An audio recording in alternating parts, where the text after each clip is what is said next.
So, how can you extend your answer? Now, what we're getting into now is really the key to your doing a great job on part number one. How do you extend your answer? Well, you can compare.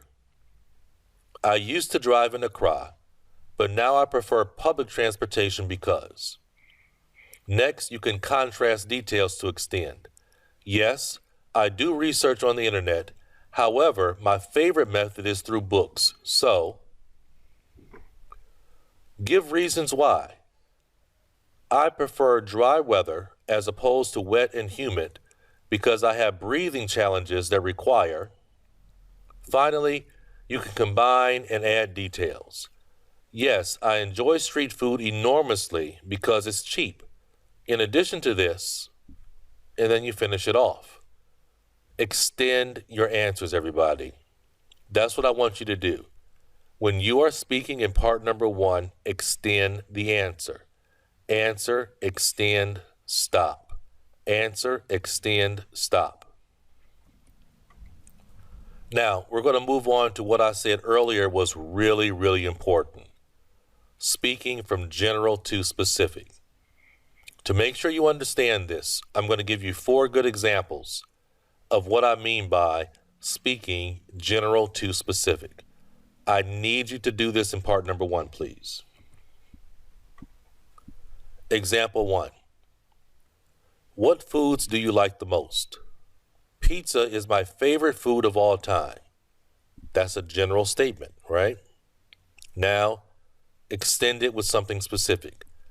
Not only do I love the cheese, but also the thick crusted bread, rich tomato sauce, Italian pepperoni, and an array of locally grown vegetables. Specific. Go from general to specific.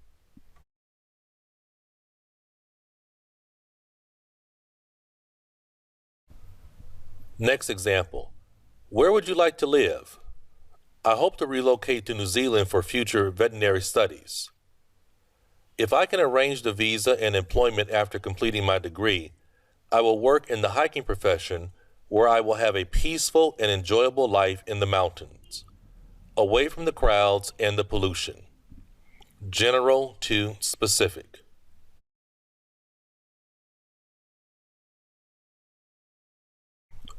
Example 3. Do you like to watch television? First, we have the general statement. Answer the question. Every blue moon, I might check out what's on TV. That's a general statement, general answer. Then, get specific. Currently, the NBA is having its regular season, and if the Lakers are on, I might watch a couple of quarters if the game is interesting. Specific. And finally, example number 4. What do you dislike about your job? The element that causes me the most frustration are the working hours. Take last Tuesday, for example, where the boss insisted that the entire team extend the workday until 6 p.m., which caused me to miss my son's piano recital. General to specific.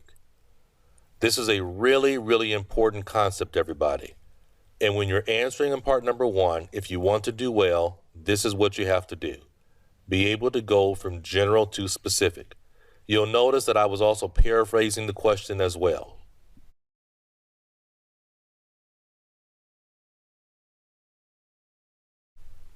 Now, we're going to move into more about really paraphrasing the question. Here, I'm just really focusing on paraphrasing the question. I'm not going to extend the answer. I'm just really trying to show you how you go about paraphrasing the question. So first, do you work or are you a student? I used to be employed, but now I'm learning the fine art of architecture.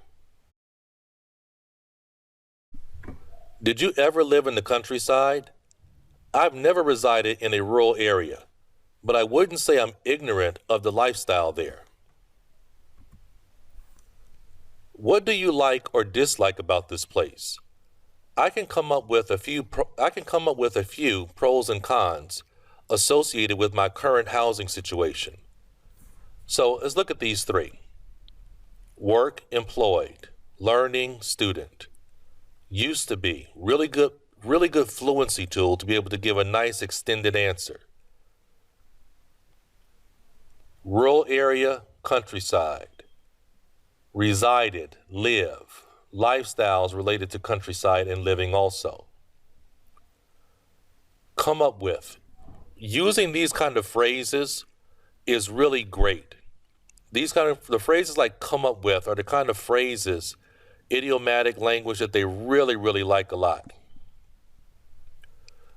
Pros and cons, like or dislike, housing situation, and place. That's what we call the art of paraphrasing the question. Some of you may be saying, well, this is really difficult. How can I do that? It comes with practice. It's a skill. You have to really, really work on being able to do it, and it happens through practice. Do you consider yourself a patient person? Being a fairly even-tempered practitioner of meditation, I'd answer affirmatively that I can tolerate delays.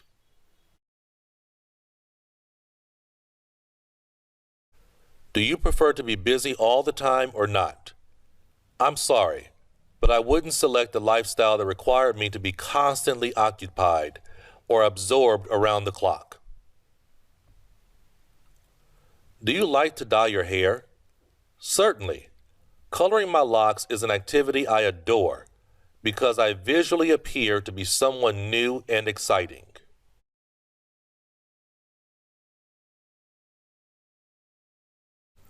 Okay, let's talk a little bit more about understanding the art of paraphrasing. Paraphrasing, again, it means similar meaning or the same thought as the original. You're changing up the words, you're saying it in a different way, you're changing the word order, you're paraphrasing.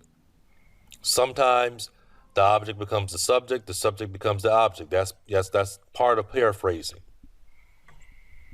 So let's look here. Let's look at this one right here.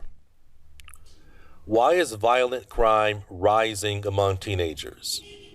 Why is violent crime rising among teenagers? We have the word violent. We can find synonyms for that. We can paraphrase that language. Crime, teenagers. And here is a student response. Brutal offenses are definitely on the rise among adolescents. In fact, numerous factors could explain this, but I would point towards a lack of parenting, violent video gaming, and poor schooling.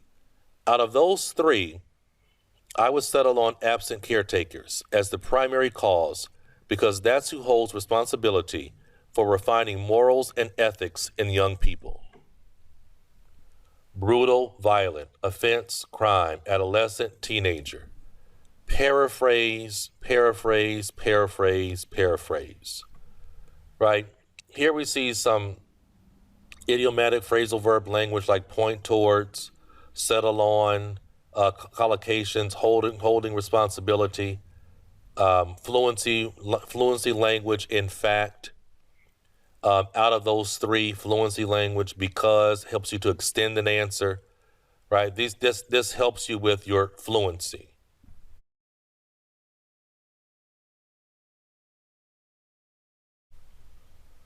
Now, let's look at a poor answer versus a great answer. Is your hometown a good place? Poor response. Yes, my hometown is a good place. Now, that's probably going to be funny, and you might be laughing at that. But I've talked to a lot of students, and they answer this way, and then I check them on it. I say, well, why'd you do that? And they just forgot the time, the clock, the pressure. It makes people do that. So you have to really practice so you can avoid doing that. Here's a great response. Is your hometown a good place? Definitely. Most consider Shanghai to be a great city, but I would take it a step further and say it's fantastic. What other metropolis has water villages, historic sites, colorful nightlife, and excellent international food? Not many. We have a lot of great language here. Great city, good, fantastic, good. Instead of repeating hometown, just say this. Just say the specific city.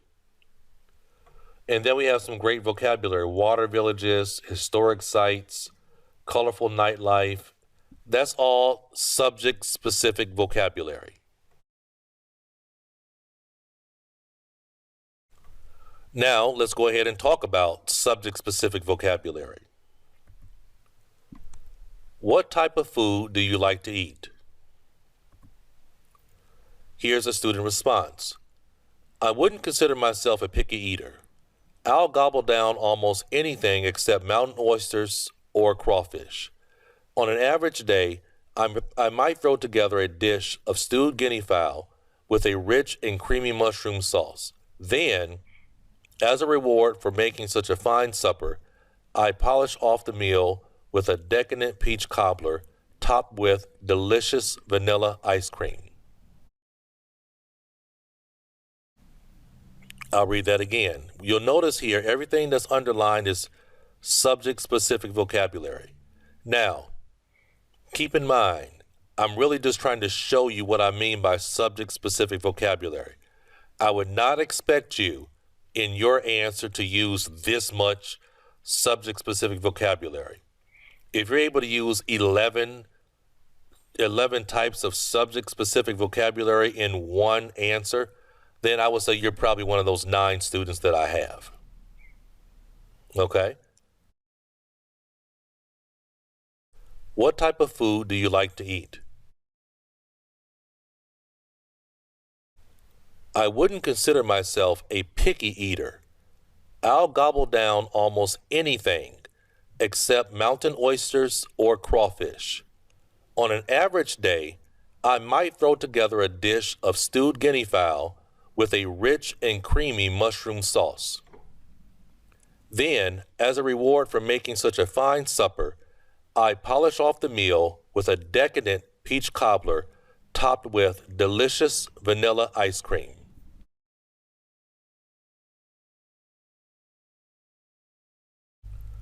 Here's another example of using idioms in context. What are your plans after finishing your university studies? Here is a student answer. I've actually taken this into account. I'll start a crash course in Python coding as I believe it can be a valuable skill in my future profession. With the rapid changes in my field, I need to be up to the minute on all the latest advancements. To be at the top of the pile, I think it's necessary to go the extra mile. Again, I would not expect you to use all these idioms in one answer. I'm just trying to show you how these different idioms are used. Something else you'll notice is here it says I will, but when I was speaking I said I'll. That's because in speaking you use contractions, okay? You use contractions, that's what you do. Thank you very much for joining me in this opening. Have a great day, and I'll see you in the next lecture where I'll be giving you some specific examples. Thanks a lot. Talk to you soon.